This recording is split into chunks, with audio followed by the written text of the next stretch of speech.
Good morning. Time right now is 6:40. We've been continuing our Project Blizzard this week. Yesterday, our meteorologist Tyler Seabury went to Hay Primary where he saw 350 students there. You can see them all waving. That gets our total as of the end of the day yesterday to 1,207 students that we've gotten to talk to this time around about Project Blizzard, learning all about how to stay safe in snow, how to dress for the cold, and also a little bit more about the differences between freezing rain, sleet, and even snow across the area. And everyone learned that there is 6 sides to every snowflake.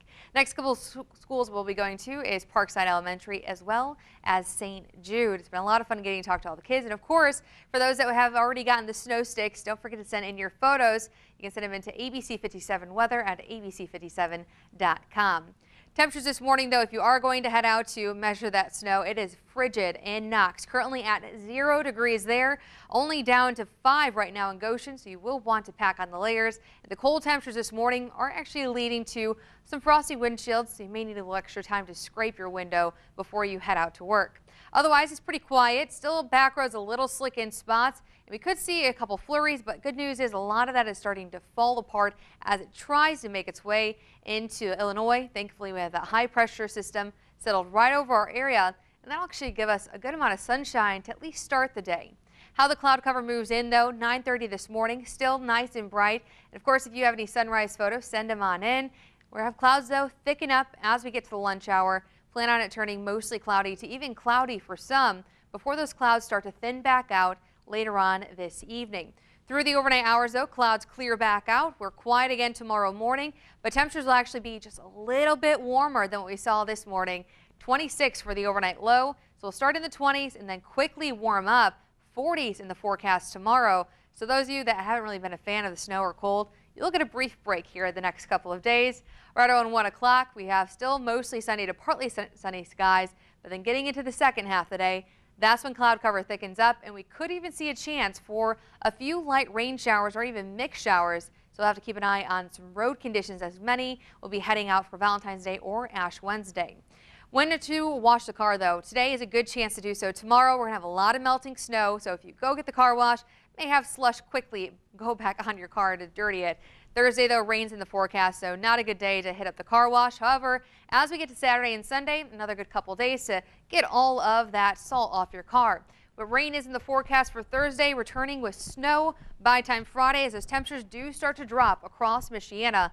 Good news is, though, this weekend looks much better than last one. We have a lot more sunshine in the forecast with temperatures still pleasant for this time of year and even getting back above average. But this time of year, we start to see snow melt a little faster because the sun angle is a little higher. Our ABC 57 First Warning Neighborhood weather meteorologist Alex County is live outside with more on just how quickly compared to December it'll melt. Alex? Thanks, Emily. You're exactly right. In the earlier months of winter and December and January, the sun angle is pretty low, and that means any snow that does fall on the ground, it takes a long time for it to melt, and the air temperatures being well below freezing don't help either. But as we start heading towards February and even March, that sun angle gets a little bit higher as the northern hemisphere part of the earth starts to tilt a little bit closer to the sun, and the warmer temperatures coming back as well, so the snow melt time gets accelerated, and that is even more so as we head towards April. By then, if it does snow in April and even May, it melts pretty quickly within 1 or 2 days just because the sun angle is so high, and those temperatures usually get into the 50s and even 60s by the middle portions of the year. But also we have our days getting longer. That helps. The additional amount of daylight helps the sun shine on the snow a little bit longer, helping to melt it as well. The sunrise this morning right around 7:42, setting at 6:15. But by March 10th, that's the day before daylight savings time, we'll see about 11 hours and 20 minutes of sunlight. And by the 23rd, right when we start getting close to the end of March, 12 hours and 17 minutes. That's our first night where our sunset is at 8 o'clock or later. So the springtime is coming. We just have to wait a couple more weeks before we can really start seeing the snow disappear. But coming up in the next half hour, it's not going away anytime soon.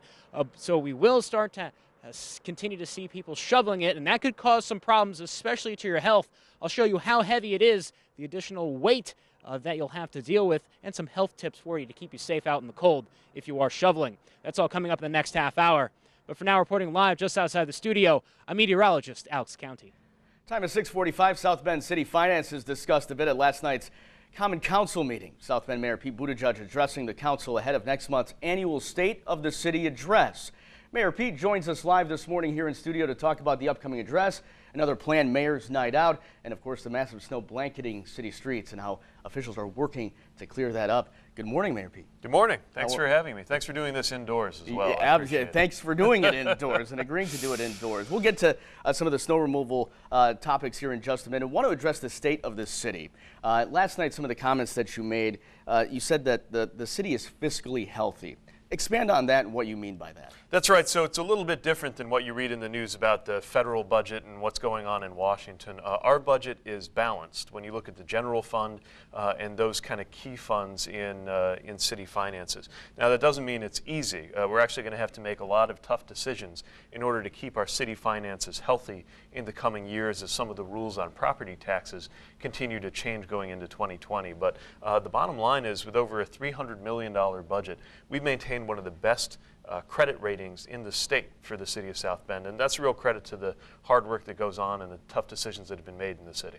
You talked a little bit about a budget pinch in 2020. Does that have something to do with that, and what do you mean by that? That's right. So there's a rule that's going to change in the state law in 2020. It creates about a $2 to $3 million gap in our revenues. Now, that's a big number, but it's a number that we can get ahead of, and so we've already been working on a lot of things to make city operations more efficient. We're integrating our purchasing. We've opened up a clinic that's helped us keep healthcare costs under control for employees. And as we look at the 2019 budget, which we'll be building for a vote in October, we'll continue to need to talk to council about ways we can get ahead of that shortfall so that it doesn't create a big deficit in future years. South Shoreline has been a big topic of conversation here in the city.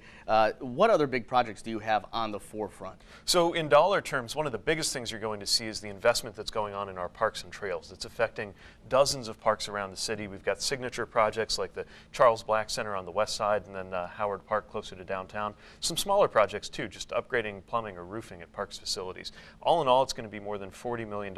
It is the biggest investment in shared public spaces in the history of the city. Really excited about what we can do together, and you'll see a lot of that coming online this year.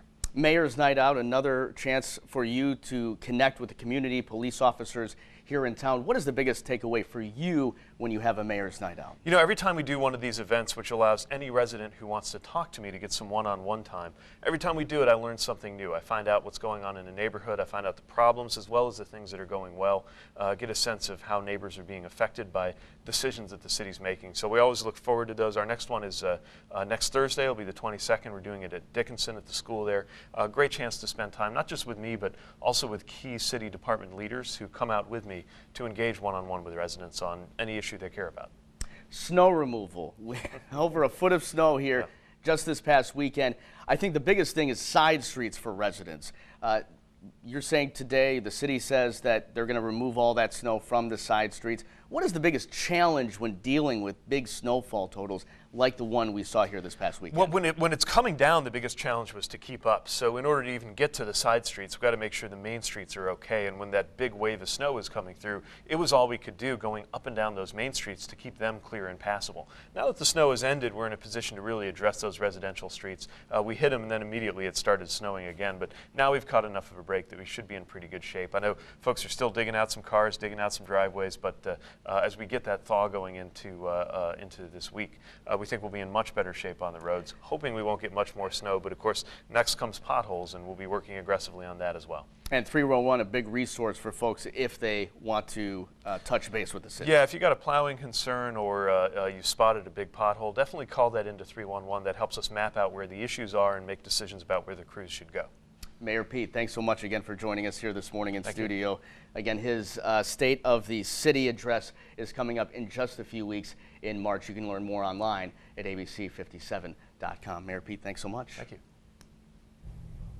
The sparks continue to fly in Hollywood between former Sex and the City co-stars Kim Cattrall and Sarah Jessica Parker. Yeah, this is a juicy story. We have that coming up for you. Also, Delta Airlines is changing up its look. We'll tell you which top designer the airline company tapped to design its new uniforms.